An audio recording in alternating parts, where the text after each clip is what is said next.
नाज़रीन अस्सलामु अलैकुम वरहमतुल्लाहि ताला बरकातुहू। नाज़रीन, उम्मीद करते हैं कि आप तमाम अहबाब खैरियत व आफ़ियत से होंगे।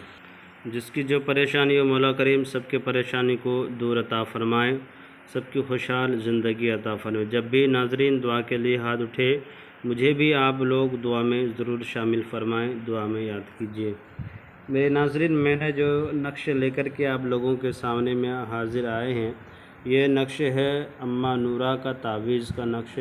ये एक जिन्नी थी, उसी के बताई गई हुई तावीज़ नक्श है, और जिसके ज़रिए से इंसान की मोहब्बत में तरपाया जाता है, मोहब्बत में, और उसे अपने कब्ज़े में लाया जाता है।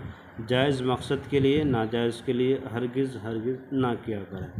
ये नक्श है नाज़रीन, इसको लिखना है मंगल और इतवार के ही दिन लिख सकते हैं, और दिन लिखने की इस नक्श को किसी को कोई इजाज़त नहीं है। और जब ये नक्श लिखें तो इसमें ज़ाफ़रान का होना शर्त है। ज़ाफ़रान नहीं है तो ज़ाफ़रान के कलर का कोई भी नक्श, कोई भी स्याही या पेंसिल वगैरह या कोई भी चीज़, उसी का इस्तेमाल करना इसमें लाज़मी है। करना क्या है कि नाज़रीन, पाक साफ़ बावज़ू की हालत में बैठ जाएं, क़िबला रुख बैठ जाएं। इस नक्श को लिखने के लिए आप शुरू कर दें। सबसे पहले इस तरह आपको खाना बना लेना है।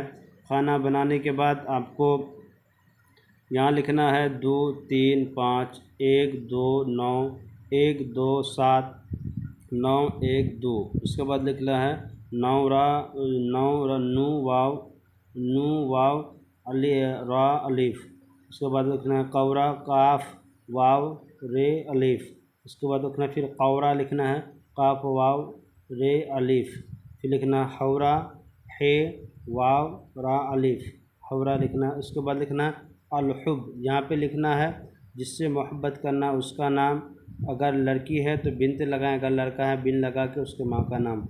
अला हुब करके अपना नाम, अगर आप लड़का है तो बिन लगा के अपना माँ का नाम, अगर लड़की हैं तो बिन्त लगा के अपनी माँ का नाम लिखें। यहाँ जिससे मोहब्बत करना चाहते हैं उसका नाम शुरू में लिखें। उसके बाद अगर लड़की है या लड़का है उस पर डिपेंड करता है। लड़की है तो बिन्त लगाएं, लड़का है तो बिन लगा के उसके माँ का नाम लिखें। अला हुब करके अपना नाम और बिन लगा करके अपने माँ का नाम। अगर आप लड़का है तो बिन लगाएं, अगर लड़की है तो बिन्त लगा दें। उसके बाद करना क्या है कि नाज़रीन, इस नक्श को इसके ऊपर कपूर वगैरह जो कहते हैं, काफूर कोई कहता है, कोई कपूर, उसके ऊपर थोड़ा हल्का सा लगा देना, इसके अंदर रख देना है। रखने के बाद इस नक्श को फोल्ड करके अच्छी तरीके से काफूर के अंदर कहीं जंगल में या कोई ऐसा घना दरख्त हो जिसके जड़ में दफन कर दें। इंशाअल्लाह ताला चंद दिनों में मोहब्बत की कामयाबी आपके कदम चूमेगी। ये था छोटा नक्श। नाज़रीन, आपसे गुजारिश है कि मेरे चैनल लाइक सब्सक्राइब कर दें, ज़रूरतमंदों को शेयर कर दें। खुदा हाफिज़।